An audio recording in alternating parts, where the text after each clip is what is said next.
എല്ലാവർക്കും നമസ്കാരം. Welcome back to Niyans. വാഴക്കൊമ്പും പയറും കൊണ്ടുള്ള ഒരു തനി നാടൻ തോരൻ്റെ റെസിപ്പിയാണ് ഇന്നത്തെ വീഡിയോയിലുള്ളത്.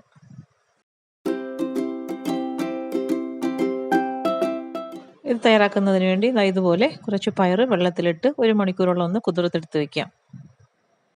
ഇനി ഇത് നന്നായി കഴുകി വൃത്തിയാക്കി കുക്കറിലേക്ക് ഇട്ട് കൊടുക്കാം.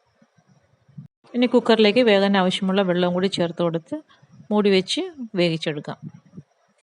ഇനി ഇതേപോലെ ഈ ഒരു വലുപ്പത്തിലുള്ള വാഴക്കൂമ്പ് എടുത്തിട്ടുണ്ട്. ഇത് ഏത്തവാഴയുടെ കൂമ്പാണ്. അപ്പോൾ ഇതിൻ്റെ പുറത്തുള്ള കുറേ തോടുകളൊന്ന് പൊളിച്ച് കളയാം. പുറമേയുള്ള കുറേ ലെയറുകൾ പൊളിച്ചെടുക്കാം. പിന്നീട് ഇതേപോലെ പൊളിക്കാൻ പാടാവുന്ന സമയം കൊണ്ട് നമുക്ക് നിർത്താം. ഇനി ഇത് നന്നായി ഒന്ന് കഴുകിയതിന് ശേഷം ഇതേപോലെ കത്തി കൊണ്ട് നന്നായിട്ട് ഇതേപോലെ ഒന്ന് കുത്തി അരിഞ്ഞെടുക്കാം. അരിഞ്ഞെടുക്കുമ്പോൾ നല്ല കറയുണ്ട് ഇതിനകത്ത്. അപ്പം കറയൊക്കെ നമുക്ക് പോക്കിയിട്ട് വേണം തോരൻ വെക്കാൻ എടുക്കാൻ. ഇത് അരിഞ്ഞെടുക്കുമ്പോൾ അതിൻ്റെ ഞെടുപ്പിന് അങ്ങോട്ട് ഭാഗത്തേക്ക് നന്നായിട്ട് കറയുണ്ട്. അപ്പോൾ ആ ഒരു ഭാഗം നമുക്ക് കളഞ്ഞിട്ട് വേണം ഇത് അരിഞ്ഞെടുക്കാൻ. ഇത്രയും ഭാഗം ഇത് നമുക്ക് ആവശ്യമില്ല, ഇത് കളയാം.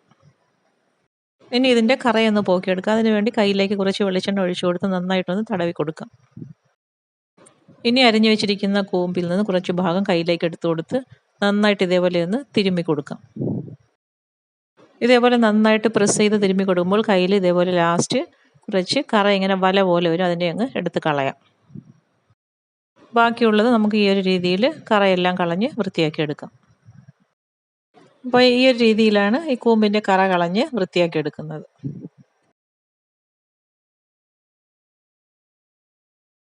അപ്പോൾ അതെല്ലാം കറ കളഞ്ഞ് വൃത്തിയാക്കി എടുത്തിട്ടുണ്ട്.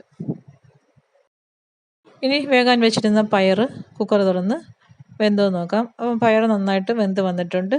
ഇനി ആ പയർ ഊറ്റി നമുക്ക് ഈ കൂമ്പിലേക്ക് ഇട്ട് കൊടുക്കാം.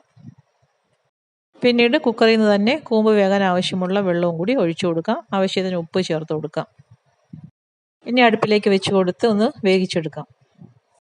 ഇനി ഒരു അരപ്പ് തയ്യാറാക്കിയെടുക്കാം. അതിനു വേണ്ടി കുറച്ച് തേങ്ങ ചിരകിയത് മിക്സിയുടെ ജാറിലേക്ക് ഇട്ട് കൊടുക്കാം. അതിലേക്ക് 1/4 ടീസ്പൂൺ മഞ്ഞൾപ്പൊടിയും 1/4 ടീസ്പൂൺ ജീരകവും ഒരു വലിയ പച്ചമുളകും 3-4 അല്ലി വെളുത്തുള്ളിയും കൂടി ഇട്ട് കൊടുത്തൊന്ന് ചതച്ചെടുക്കാം.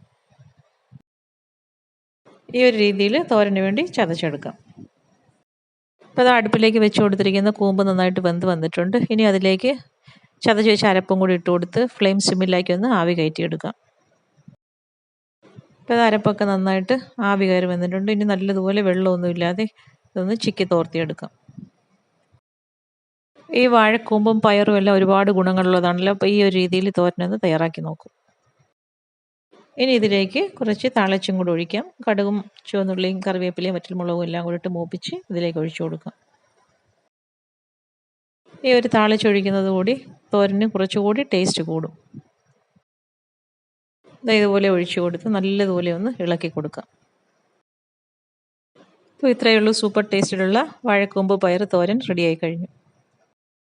ഈ ഒരു തോരൻ മിക്കവാറും എല്ലാവർക്കും അറിയായിരിക്കും. അറിയാത്തവരുണ്ടെങ്കിൽ ഈ രീതിയിലൊന്ന് ട്രൈ ചെയ്ത് നോക്കൂ. ഒരേ ടൈപ്പ് കറികളാണെങ്കിലും പലരും വെക്കുന്നത് പല രീതിയിലാണല്ലോ. അപ്പോൾ ഈ ഒരു രീതിയിലൊന്ന് ട്രൈ ചെയ്ത് നോക്കൂ. വീഡിയോ ഇഷ്ടമായി ലൈക്ക് ചെയ്ത് സബ്സ്ക്രൈബ് ചെയ്ത് സപ്പോർട്ട് ചെയ്തേക്കൂ. വീണ്ടും അടുത്ത വീഡിയോയിൽ കാണുന്നത് വരെ bye from Niyans. Thanks for watching.